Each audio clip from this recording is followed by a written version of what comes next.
તો અમદાવાદમાં સતત બીજા દિવસે મેઘરાજા કે જે તડબડાટી બોલાવી રહ્યા છે। અલગ અલગ વિસ્તારમાં સતત બીજા દિવસે વરસાદ।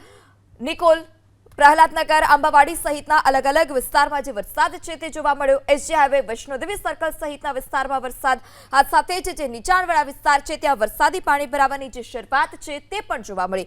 ગોતા, સોલા, પકવાન સહિતના જે વિસ્તાર છે ત્યાં પણ વરસાદ।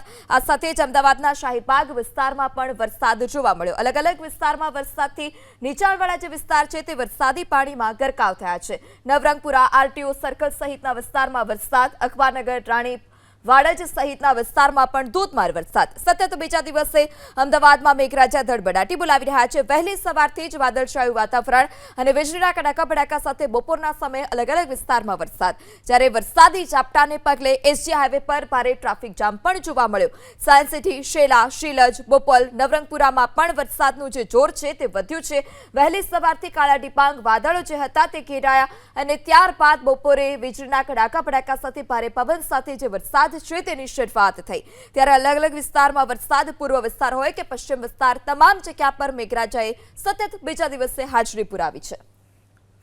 વધુ માહિતી સાથે સંવાદદાતા રાજલ ફોન લાઈનથી જોડાયા છે। રાજલ, સતત બીજા દિવસે અમદાવાદમાં વરસાદ, ક્યાં ક્યાં વરસાદ, ટ્રાફિક જામની સમસ્યા કયા કયા વિસ્તારમાં જોવા મળી? પૃથા, ટ્રાફિક સમસ્યા સૌથી વધુ એસજી હાઈવે પર જોવા મળી રહી છે અને અત્યારે સમગ્ર અમદાવાદ શહેરમાં મેઘરાજા મન મૂકીને વરસી રહ્યા છે। જે રીતે આગાહી કરવામાં આવી છે કે આજે અમદાવાદ શહેરમાં હળવાથી મધ્યમ વરસાદની જે આગાહી છે તે કરવામાં આવી રહી છે, કારણ કે બે સિસ્ટમ અત્યારે રાજ્યમાં સક્રિય જોવા મળી રહી છે। એક મોન્સૂન ટ્રફ અને બીજી જે છે તે સાયક્લોનિક સર્ક્યુલેશન સિસ્ટમ છે તે સક્રિય થયેલી જોવા મળી રહી છે। ખાસ કરીને 25મી તારીખે ખાસ અમદાવાદ શહેરમાં ભારે વરસાદની જે આગાહી છે તે આપવામાં આવી છે, પરંતુ પૂરતા હજુ તો મેઘરાજાએ વરસવાનું શરૂ જ કર્યું છે। ત્યાં તો અમદાવાદના અનેક વિસ્તારમાં પાણી ભરાવાની જે સમસ્યા છે તે ઊભી થઈ છે।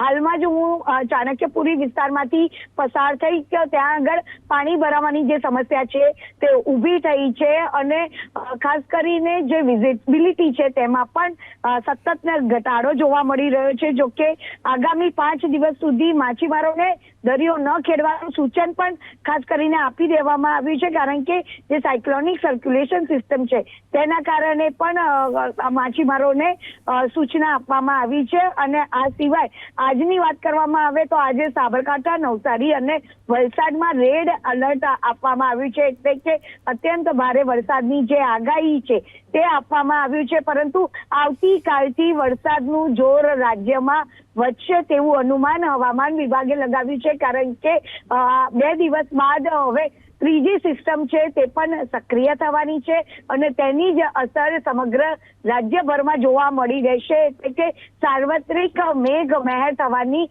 પૂરેપૂરી શક્યતા છે। પરંતુ જે રીતે વરસાદ વરસી રહ્યો છે એવામાં અમદાવાદ શહેરના જે નીચાણવાળા વિસ્તાર છે કે ત્યાં આગળ પાણી ભરાવાની જે સમસ્યા છે તે શરૂ થઈ ગઈ છે। ચોક્કસથી અત્યારે વરસાદની જે તીવ્રતા છે તેમાં ઘટાડો ચોક્કસથી થયો છે, પરંતુ જે નીચાણવાળા વિસ્તારો છે કે જ્યાં આગળ પાણી ભરાવાની સમસ્યાના કારણે લોકોને વારેવાર મુશ્કેલીનો સામનો કરવો પડી રહ્યો છે। પૃથા જી રાજલ, માહિતી બદલ આભાર।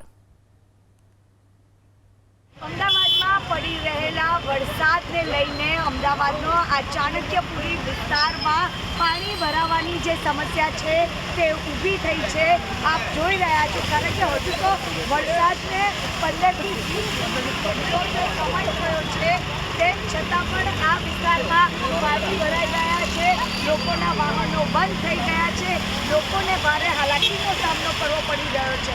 હવામાન વિભાગે જે રીતે આગાહી કરી છે કે આજે અમદાવાદ શહેરમાં હળવાથી મધ્યમ વરસાદની આગાહી આપવામાં આવી છે અને એવામાં એક જ વરસાદી ઝાપટામાં ખાસ કરીને પ્રશાસનની જે પોલ છે તે ખોલી દીધી છે। પાણી ભરાઈ ગયા છે, તેના કારણે અહીંયા લોકો છે તે હેરાન પરેશાન થઈ ગયા છે। લોકોને વારેવાર મુશ્કેલીનો સામનો છે તે કરવો પડી રહ્યો છે। કેમેરામેન અજય પાંડે સાથે રાજલ બારોટ, ABP અસ્મિતા, અમદાવાદ। તો અમદાવાદમાં સતત બીજા દિવસે વરસાદનું જોર સતત બીજા દિવસે વધ્યું છે. વિઝિબિલિટીમાં ઘટાડો થતા વાહન ચાલકોને પણ હાલાકી ભોગવવાનો વારો આવ્યો. આ સાથે જ વરસાદને પગલે અનેક નીચાણવાળા વિસ્તાર કે જ્યાં વરસાદી પાણી ભરાવાની જે શરૂઆત છે તે થઈ ચૂકી છે. ચાણક્યપુરી વિસ્તારમાં પણ થોડા જ વરસાદમાં વરસાદી પાણી ભરાવાની જે સમસ્યા છે તે જોવા મળી. અમદાવાદના ગ્રામીણ વિસ્તારોમાં પણ વરસાદ લાંબા વિરામ બાદ વરસાદ થતા ખેડૂતો પણ ખુશખુશાલ છે. છેલ્લા અડધો કલાકથી અમદાવાદના અનેક વિસ્તાર કે જ્યાં મેઘરાજા ધડબડાટી બોલાવી રહ્યા છે. હજુ પણ આગામી દિવસોમાં વરસાદનું જે જોર છે તે વધશે. એક સાથે બે વરસાદી સિસ્ટમ સક્રિય થઈ છે, જેને લઈ રાજ્યભરમાં વરસાદનું જોર વધશે. અમદાવાદ કે જ્યાં સતત બીજા દિવસે મેઘમહેર જોવા મળી, આ સાથે જ જે અનેક વિસ્તાર છે, વૈષ્ણોદેવી સર્કલ વિસ્તાર છે, એસજી હાઈવે વિસ્તાર છે, તે તમામ જગ્યા પર વરસાદને પગલે ટ્રાફિક જામની પણ સમસ્યા જોવા મળી. ગોતા, સોલા, પકવાન, ચાર રસ્તા સહિતના વિસ્તારમાં વરસાદ, આ સાથે જ શાહીબાગ, નવરંગપુરા, આરટીઓ સર્કલ, અખબારનગર, રાણીપ, વાડજમાં પણ વરસાદ જોવા મળ્યો. ગ્રામ્ય વિસ્તારમાં પણ વરસાદ, પ્રહલાદનગર, શ્યામલ વિસ્તારમાં પણ વરસાદ જોવા મળ્યો. તો વૈષ્ણોદેવી સર્કલ પાસે અને એસજી હાઈવે પર વરસાદને પગલે ટ્રાફિક જામના જે દ્રશ્યો હતા તે પણ જોવા મળ્યા છે. આ સાથે જ જે નીચાણવાળા વિસ્તાર છે ત્યાં વરસાદી પાણી ભરાવાની જે વર્ષો જૂની સમસ્યા છે તે ફરી એક વખત ઊભી થઈ છે. ચાણક્યપુરી વિસ્તારના પણ અમે આપને દ્રશ્યો બતાવી રહ્યા છીએ એબીપી અસ્મિતાની સ્ક્રીન પર કે જ્યાં થોડા જ વરસાદમાં આ પ્રકારે વરસાદી પાણી ભરાયા છે અને જે નાના બાળકો છે તે આ વરસાદી પાણી જે ભરાયેલા છે ત્યાં જીવના જોખમે તેમાં ડૂબકી લગાવતા પણ નજરે પડ્યા છે. નવરંગપુરા, આરટીઓ સર્કલ સહિતનો જે વિસ્તાર છે ત્યાં મેઘરાજા કે જેઓએ ધડબડાટી બોલાવી છે. અડાલજ, શેરથા, આ તમામ વિસ્તારમાં વરસાદ. આ સાથે જ અમદાવાદમાં આજે ભારે વરસાદની આગાહી હવામાન વિભાગે પણ કરી છે. હવામાન નિષ્ણાંત અંબાલાલ પટેલ કે તેઓએ પણ રાજ્યભરમાં જે વરસાદી સિસ્ટમ સક્રિય થઈ છે તેને લઈ પણ વરસાદની જે આગાહી છે તે કરી છે અને આગાહીને પગલે જ સતત બીજા દિવસે મેઘમહેર રાજ્યભરમાં જોવા મળી. અમદાવાદમાં પણ સતત બીજા દિવસે ભારે વરસાદ છે તે જોવા મળ્યો. થલતેજ, પકવાન, અંડરપાસ કે જ્યાં પણ વરસાદી પાણી ભરાવાને કારણે ભારે વરસાદને પગલે ટ્રાફિક જામ સર્જાયો છે. વૈષ્ણોદેવી સર્કલ ખાતે પણ જે ટ્રાફિક જામ છે તે જોવા મળ્યો. એસજી હાઈવે ખાતે પણ જે ટ્રાફિક જામ છે તે જોવા મળ્યો. ગાયકવાડ હવેલી વિસ્તારમાં પણ વરસાદની શરૂઆત. પ્રહલાદનગર, શ્યામલ વિસ્તારમાં વરસાદ. શાહપુર, ખાનપુર, દિલ્હી દરવાજા સહિતના વિસ્તારમાં પણ વરસાદ છે. આ સાથે જ આશ્રમ રોડ, ઉસ્માનપુરા, રિવરફ્રન્ટ પર પણ વરસાદ જોવા મળ્યો. અમદાવાદ શહેરના અન્ય વિસ્તાર કે જ્યાં પણ વરસાદનું જે જોર છે તે વધ્યું છે. વધુ માહિતી સાથે સંવાદદાતા કુશાંક પણ આપની સાથે જોડાય છે. કુશાંક પાસેથી વધુ માહિતી લઈશું. જે કુશાંક, આપ કયા વિસ્તારમાં છો અને ત્યાં શું સ્થિતિ?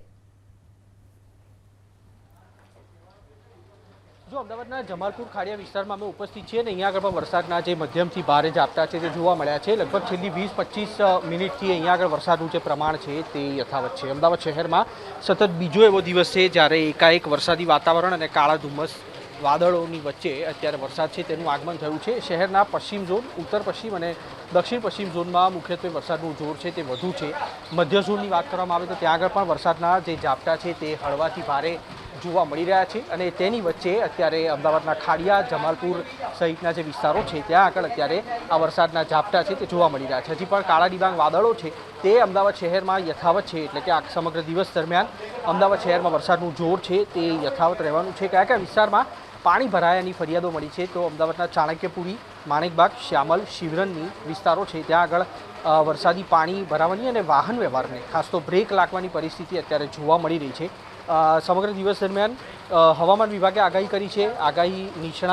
હવામાન નિષ્ણાત અંબાલાલ પટેલે પણ આગાહી કરી છે અને તેને જ જોતા અમદાવાદ શહેરમાં આજે દિવસ દરમિયાન આ પ્રકારનું વાતાવરણ અને મધ્યમથી ભારે ઝાપટા પણ જોવા મળે તો નવાઈ નહીં, કારણ કે જે રીતના ગઈકાલે પણ અમદાવાદમાં વરસાદ પડ્યો હતો અને શહેરના મોટાભાગના વિસ્તારોમાં સાર્વત્રિક વરસાદ નોંધાયો હતો, તે જ રીતના આજે પણ અમદાવાદના અલગ અલગ વિસ્તારો છે ત્યાં આગળ વરસાદ જોવા મળી રહ્યો છે અને ચોક્કસથી અત્યાર સુધી જે 27થી 28 ઇંચ જેટલો વરસાદ નોંધાયો હતો. શક્યતા એ પ્રકારની છે કે આજે સમગ્ર દિવસ દરમિયાન 2.5 થી 3 ઇંચ જેટલો વરસાદ નોંધાઈ શકે તે પ્રકારની શક્યતાઓ સેવાઈ રહી છે અને તેના જ કારણે અલગ અલગ જે ઇજનેર વિભાગ છે, સોલિડ વેસ્ટ વિભાગ છે અને આરોગ્ય વિભાગ છે તેને ફિલ્ડમાં રહેવા માટેની સૂચના કોર્પોરેશન તરફથી આપવામાં આવી છે.